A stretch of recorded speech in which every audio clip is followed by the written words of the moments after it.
اللہ کے محبوب علیہ السلام نے فرمایا جس نے کسی مومن کی طرف اسلحہ سیدھا کیا، فرمایا اس کا ہمارے سے تعلق ہی کوئی نہیں، مارا بھی نہیں ہے، ڈرانے کے لیے، خوف زدہ کرنے کے لیے، یا ویسے کسی کی طرف اسلحہ سیدھا کر لیا۔ یہ بعض کا چھوٹے بچے ہوتے ہیں اور وہ پستولیں، نقلی پستولیں لے کے یوں چلا رہے ہوتے ہیں، تو بعض کا ماں باپ خوش ہو رہے ہوتے ہیں کہ یہ بچہ کھیل رہا ہے۔ بچوں کی وہاں نفی کرنی چاہیے، اگرچہ وہ نقلی اسلحہ ہے تو وہ کسی کی طرف سیدھا کرنا اور وہ لکڑی کی گولی بھی کسی کو مارنا، تو یہ ٹریننگ ہے کسی کی طرف اسلحہ تاننے کی۔ تو ہمیں اپنے بچوں کی اس طرح تربیت کرنی چاہیے، یہ چیزیں نفسیات میں شامل ہوتی ہیں۔ اعلیٰ حضرت عظیم البرکت علیہ رحمہ نے لکھا کہ یہ جو کنکھیاں اڑائی جاتی ہے پتنگ، اور جب یہ پتنگ ٹوٹ جاتی ہے تو بچے لوٹنے کے لیے نکلتے ہیں، تو ان سے مسئلہ پوچھا گیا کہ بچے یہ پتنگ لوٹ کے لائیں تو اس کا حکم شرعی کیا ہے؟ تو آپ میں مال لکھتا ہے اور اس کے مالک کو تلاش کرنا پڑے گا اور 6 ماہ تک اس کا اعلان کرنا پڑے گا، اگر مالک مل جائے تو اس کو واپس کریں گے، نہیں تو پھر وہ صدقہ کر دیں گے، چونکہ یہ تمہاری ملک ہی نہیں ہو سکتی ہے۔ تو بعض کا ہم بچوں کو تھپکی دیتے ہیں کہ یہ بڑا استاد نکلا اور بڑا تیز اور چالاک اور طرار نکلا کہ وہ اتنی پتنگیں لوٹ کے لیا، اور اس کو ہم کبھی جرم ہی نہیں سمجھا۔ دیکھو آج جو پتنگ لوٹتا ہے تو کل بڑا ہو کر کے جو ہے وہ کوئی قافلہ لوٹ لے گا، چونکہ لوٹنے کا تصور اس کی طبع میں راسخ ہو گیا۔ تو جب بھی جرم شروع ہوتا ہے تو وہ بڑے پیمانے پر نہیں شروع ہوتا، جرم چھوٹے پیمانے سے شروع ہوتا ہے۔ چھوٹے پیمانے سے اگر اس کی نفی کر دی جائے تو وہ بڑے دائرے میں داخل ہی نہیں ہوتا۔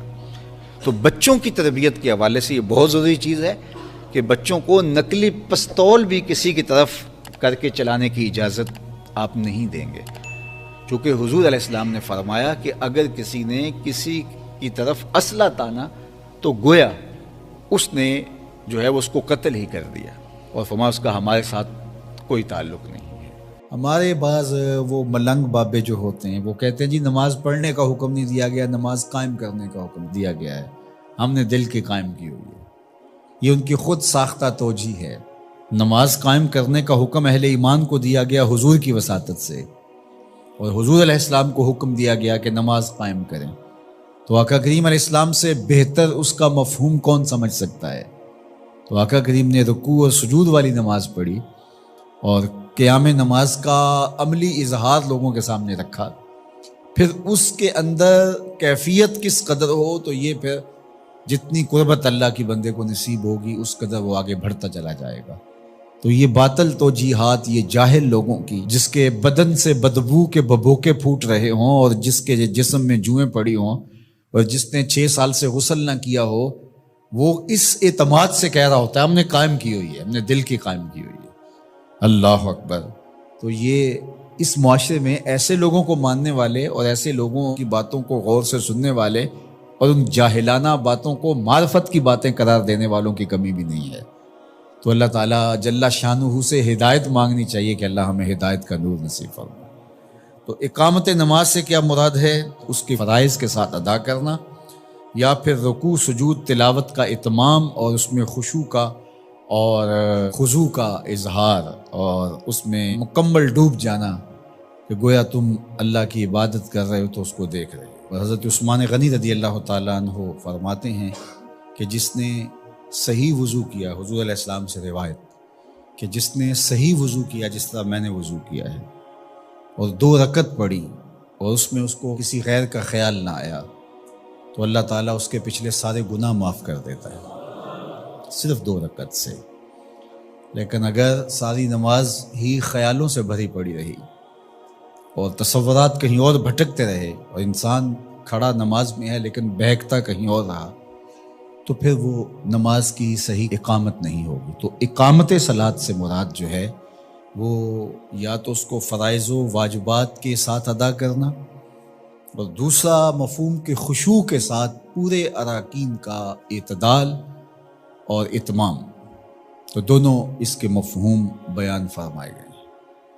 تو ظاہر ہے کہ ابتدا کے اندر تو کوشش ہوگی کہ فرائض واجبات پورے ہو جائیں، تو وہ خشوع اگر نہیں بھی حاصل ہو پایا تو پھر بھی کوشش جاری رکھنی چاہیے، نہ یہ کہ اب وہ تو کیفیت ہی نہیں نصیب ہو رہی تو میرا نماز پڑھنے کا کیا فائدہ۔ حضرت محدث کچھوچوی علیہ رحمہ سے کسی مرید نے کہا حضرت نماز پڑھتا ہوں لیکن لطف نہیں آتا، مزہ نہیں آتا. تو آپ نے اسے سوالیہ انداز میں پوچھا کہ اس کے باوجود بھی پڑھتے ہو؟ اس نے کہا جی وہ تو فرض ہے، پڑھتا تو ہوں. تو آپ جھومنے لگے. فرمایا واہ واہ، تمہیں مزہ نہیں آتا پھر بھی پڑھتے ہو؟ اس کا مطلب ہے تم مزے کے لیے نہیں، اللہ کے لیے پڑھ رہے ہو. تو اگر لطف آ جائے، وہ کیفیت، وہ حظ، وہ تو بہت بڑی بات ہے. لیکن اگر نہیں بھی ہے تو اس کا فریضہ تو ہے اس کی طرف سے جو عائد ہوتا ہے. تو وہ شکل بنا کے تو کھڑے ہوں، وہ صورت بنا کے تو کھڑے ہوں، تو کسی دن وہ کیفیت بھی پیدا ہو جائے گی.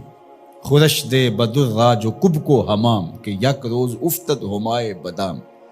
سعدی شیرازی فرماتے ہیں کہ دانے ڈالتا رہے، چوغا ڈالتا رہے، کبھی کبوتر آئے گا، کبھی کوا آئے گا، کبھی کوئی اور فاختہ آ جائے گی، لیکن کسی دن وہ بھی آ جائے گا جس کے لیے تم یہ سب کچھ کر رہے ہو. تو اس لیے محنت کو جاری رکھو، کوشش کرتے رہو، تو ایک دن انشاءاللہ اس کیفیت میں بھی چلے جاؤ گے. دروازہ کھٹکھٹانا چھوڑنا نہیں ہے، دستک دیتے رہو، کبھی تو بوا کھلے گا نا، کبھی تو آواز آئے گی کھلا ہے دروازہ، آ جاؤ اندر. پھر اندر سرور کی وادی ہوگی، کیف کا جہاں آباد ہوگا. اور آقا کریم نے ہمارے لیے آسانی پیدا فرما دی کہ اللہ کی عبادت اس طرح کرو کہ گویا تم اسے دیکھ رہے ہو، اور اگر یہ نہیں تو کم از کم یہ کیفیت تو ہو کہ وہ تمہیں دیکھ رہا ہے. تو اپنی اپنی کیفیت ہوتی ہے. بہرحال نماز کو ترک نہیں کرنا، بھرپور کوشش ہو کہ خشوع و خضوع کے ساتھ نصیب ہو. تو نماز کی اقامت کا یہی مفہوم ہے. اپنی امت کو وصیحت کرتے ہوئے فرمایا سددو، کہ تم میانہ روی اختیار کرو، تم اعتدال کی راہوں پہ گامزن رہو. فرمایا کہ یسرو ولا تعسرو، بشرو ولا تنفرو. 4 چیزیں ارشاد فرمائی. کہا لوگوں کے لیے آسانیاں پیدا کرو، مشکلیں پیدا نہ کرو. لوگوں کو خوشخبری دو، لوگوں کو نفرت نہ دلاؤ. حضرت ابو مسعود انصاری رضی اللہ تعالیٰ عنہ فرماتے ہیں کہ مدینۃ المنورہ میں ایک امام صاحب تھے جو بہت لمبی قرات کرتے تھے. تو ایک صحابی حضور کی خدمت میں ان کی شکایت لے کر آئے اور کہا کہ حضور ہمارا امام بہت لمبی قرات کرتا ہے، اور اگر یہ سلسلہ یوں جاری رہتا ہے تو میں جماعت سے نماز نہیں پڑھ پاؤں گا. تو آقا کریم علیہ الصلوۃ والسلام شدید غصے میں آئے.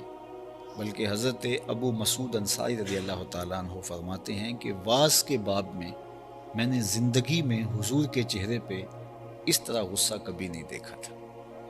تو آقا کریم علیہ الصلوۃ والسلام نے فرمایا انکم منفرون، تم لوگوں کو جو ہے وہ متنفر کر رہے ہو.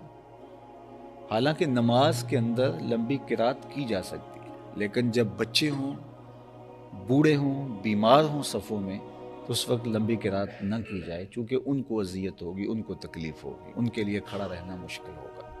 اس طرح رش ہو، لمبی کثرت کے ساتھ لوگ ہوں، تو اس میں امکان زیادہ ہوتا ہے کہ اس میں ضعیف و کمزور بھی ہیں. آپ یہاں عید کی نماز پڑھانے کھڑے ہوئے ہیں، جمعہ کی نماز پڑھانے کھڑے ہوئے، اے سی چل رہے ہیں، گرم موسم ہے، صرف ہال میں لوگ موجود ہیں، تو ٹھیک ہے آپ لمبی قرات کر لیجئے اگر سارے نوجوان ہیں. لیکن اگر باہر لوگ دھوپ میں بھی کھڑے ہوئے ہیں، رش اتنا ہو گیا ہے، تو آپ جو معمول کی قرات کرتے ہیں اس سے بھی مختصر کیجئے. آپ یہ نہ سوچئے کہ میں یہاں کھڑا ہوں اور میں تو 15 منٹ کی نماز میں بھی، لیکن وہ جو دھوپ میں صفیں بچھائے کھڑے ہیں اور گرمیوں کی دھوپ ہے تو وہ ان کا خیال کیجئے. اللہ کے محبوب علیہ السلام نماز میں قرات اعتدال کے ساتھ ہی فرماتے، لیکن کبھی ایسا ہوتا کہ خواتین جب آتی تو ان کے ساتھ بچے بھی ہوتے، تو وہ پیچھے بٹھا کر کے بچوں کو، تو صفوں میں نماز کے لیے جب کھڑی ہوتی تو کوئی بچہ رونے لگتا تو ماں کا دل اس کی طرف مائل ہونے لگتا، تو آقا کریم قرات مختصر فرما دیتے کہ ماں کے دل میں بچے کا خیال آ رہا ہے اور اس کو بچے کی بے چینی ہو رہی ہے. تو یہ ہمارا دین ہے. ہم کہتے ہیں نہیں آپ جو مرضی کریں، ہم تو ایسے کریں گے، تو یہ لوگوں کو متنفر کرنے والی بات ہے، لوگوں کو دور کرنے والی بات ہے.